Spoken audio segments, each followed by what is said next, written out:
भूगोल इयत्ता 10वी. हिमालयातील प्रमुख नदी प्रणाली कोणत्या? सिंधू नदी प्रणाली, गंगा नदी प्रणाली. गंगा नदीचा उगम कोठे होतो?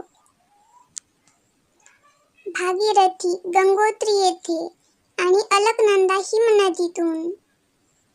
राजस्थानचा मैदानी प्रदेश इतर कोणत्या नावांनी ओळखला जातो?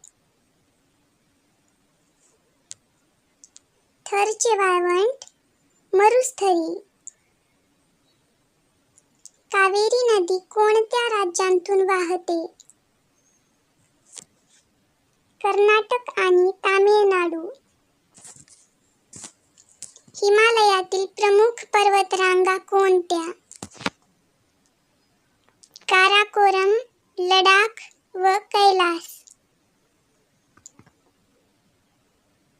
गुजरात किनारपट्टीवर कोणती आखाते आहेत? कच्छचे आखात व खंबातचे आखात. अमेझॉन नदीचा उगम कोठे होतो?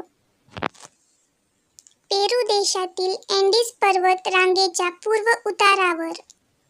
ब्राझीलमधील सर्वोच्च शिखर कोणते आहे? पिको दी नेब्लिना. भारतातील कोणत्या किनारपट्टीवर त्रिभुज प्रदेश आढळतात? पूर्व किनारपट्टीवर. धन्यवाद. Like, share, subscribe and comment.